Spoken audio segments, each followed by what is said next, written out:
Okay, I know I said I would make more positive content, and I will, but first, we gotta talk about that Solar Crown demo. So it's been a while since the demo shut down, and after months of thinking about my 30-hour playing experience, and with the release of the console beta, I figured I'd share my thoughts on the new TDU. It's bad. Okay, let me be a little more nuanced. Test Drive Unlimited's Solar Crown's demo was far from the worst driving experience I've ever had in a video game, but it was also a far cry from the expectations set by its predecessors. Some may anticipate that I, like so many others, will castigate the game for its graphics, describing its presentation as that of a PS2 game, but the reality is that the demo looked surprisingly nice. Car models were highly detailed and accurate, for the most part, realistic lighting convincingly danced across the bodywork, and the initial moments driving through wet streets on a cloudy Hong Kong evening highlighted just how fantastic the game could look. It's a level of fidelity almost on par with Forza Horizon 3, and while it may seem backhanded to compare Solar Crown to an almost decade-old game, the fact that such a small studio managed to create something comparable to a AAA visual showcase, albeit an old one, remains admirable. However, while Horizon 3 managed to achieve similarly impressive visuals at ultra settings, a 4K resolution, and a stable 60 frames per second on a GTX graphics card, Solar Crown's optimization was spectacularly subpar. Despite running on an RTX 40 series card, an i9 processor, and a substantial amount of DDR5 RAM, the demo struggled to stay in the ballpark of 60 frames per second, with frequent stuttering and fluctuations that, while difficult to see in playback, were almost impossible to ignore during normal gameplay. More frustrating still, I didn't even need to push the game to experience these performance issues. The demo was still struggling when set to high and a 1080p resolution. Abysmal as these stats would be on their own, the finer details in Solar Crown further detracted from the overall visual impression. While driving in first person, the rear-view mirror, even accounting for the low standards set by other driving games, was horrifying. The underexposed lighting, combined with a shockingly short draw distance and borderline single-digit frame rate, made the blurred-out reflections from the crew seem almost preferable by comparison. And as hyperbolic and intellectually dishonest as saying, "this game looks like something from the PS3" may be, it's an apt description for the character models, whose texturing and model work stood in stark contrast to the environments around them. I feel like they do look like 360-era characters. And that's as good a segue as any to discuss the various hub environments in Solar Crown. The first-person interiors scattered around the map were, at first glance, wonderfully immersive avenues for socializing and buying cars, harkening back to similar spaces in prior TDU games and adding more avenues to experience Solar Crown's world. At least, that's what they seemed to be at first glance. Impressive as these interior spaces were, the size and style of the demo's hub zones betrayed just how barren the game really was. The interiors of buildings were draped with bespoke set dressing, statues, framed photography, kitchens, bars, and yet none of it was tangible to the player. I couldn't even sit down in any of the chairs scattered around the environment. Despite considerable consolidation of dealerships and social spaces compared to earlier entries, the demo's interiors were so vast and devoid of interactive elements that they felt empty, an experience only briefly interrupted by the few button prompts in each environment.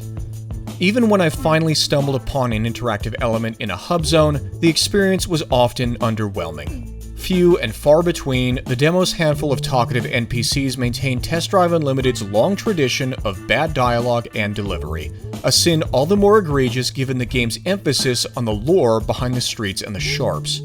Of course, none of this would matter too much if one of the game's major selling points, the dealership experience, exceeded expectations. But because this is Test Drive Unlimited's Solar Crown, you know it didn't. To be completely even-handed, the game did deliver the same buying experience players have come to expect from Test Drive Unlimited, allowing players to explore, test drive, and personalize each car before purchase. That's the hitch, though. It's the same experience as prior games. It didn't expand upon the foundation left by its predecessors by allowing the player to, say, paint brake calipers or select between a gated manual or paddle shift gearbox from the options list. The formula remained unchanged from the foundation laid in 2006. Hell, if anything, it felt more sterile than earlier entries. Still, it was undeniably the authentic TDU experience, albeit lacking the dynamic framing of earlier entries, and given how many other aspects of that experience have been lost, I suppose I should take what I can get. Congratulations. Have fun with your brand new car.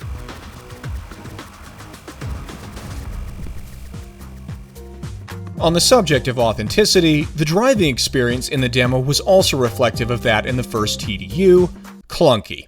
While the underlying physics were undeniably fantastic, the final execution suffered from similar problems to that of the 2006 game, with unresponsive steering, almost non-existent vibration feedback, and camera sway that poorly conveyed car momentum. It was certainly smoother than the almost angular gameplay of its predecessor, but there was still a noticeable disconnect between the driver and the driving physics. Of course, the actual driving is only part of the open-world experience, and to the relief of TDU2 fans, multiple features from that game were carried over to Solar Crown. Aside from the return of the Frim, a risk-reward mechanic where daring driving is compensated with fast cash, wrecked cars scattered around the map added a goal-based motivation to explore the island, as restored wrecks mean more cars to pilot across Hong Kong. The ability to fiddle with automotive features from prior games also returned in the demo, and the mechanic of manually toggling headlights and convertible hardtops was more than welcome in a genre that all too often automates these features away. That said, it would have been nice if the radial menu used to control the car's features was less finicky and, more critically, didn't block the view of the road ahead by taking up half the screen. Perhaps expectedly, this was far from the most distracting intrusion on the driving experience.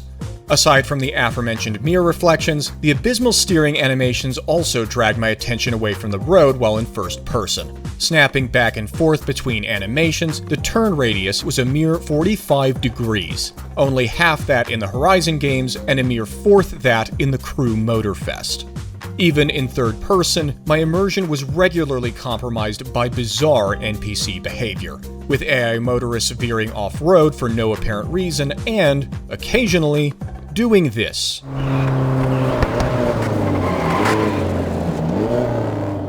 Even more distracting than the odd actions of NPCs is their conspicuous absence in ostensibly high-traffic areas like cities, especially considering the real-world hustle and bustle of Hong Kong Island. Minor as this may sound, the reality is that these surprisingly empty cityscapes are emblematic of what is perhaps the greatest problem with the demo. And while a few of the flaws discussed earlier in the video may well be fixed in the beta or by launch, there is one that definitely won't. Isolation. As I have mentioned countless times before, the online requirements imposed upon the new TDU represent a premature death to what could have been a fantastic game. Not only because the game will be lost to time when the servers inevitably get shut down, but because, even before that doomsday, the always online nature of Solar Crown renders the game a husk of what it could have been. Just getting into the game at all was an uphill battle, and after over 30 sign-in attempts, the reward for my persistence was the automotive equivalent of No Man's Sky. In prior racing games, including earlier Test Drive Unlimited games, the presence of AI drivers in the open world added life to an otherwise lifeless world, providing traffic to dodge and rivals to race, but the same cannot be said for Solar Crown.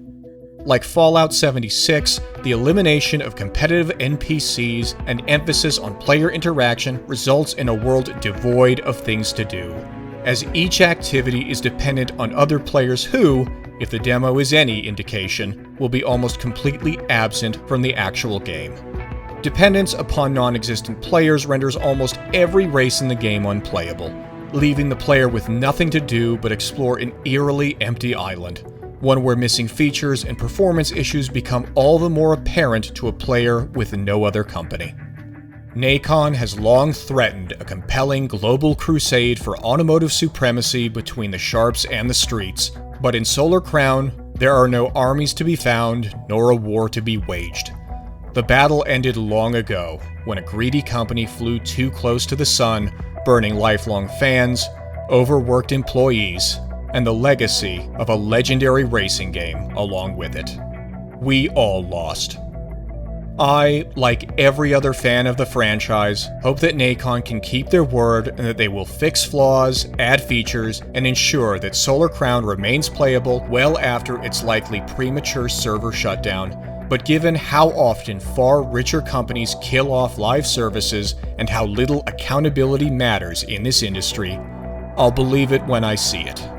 For now, as I reflect on my time with Solar Crown, I find myself reliving a gameplay experience defined by loneliness, driving around an empty world with only the feeling of dread to keep me company, as I remember that this game is only 1 month away. Thanks again for watching, and sorry for making such a bummer video.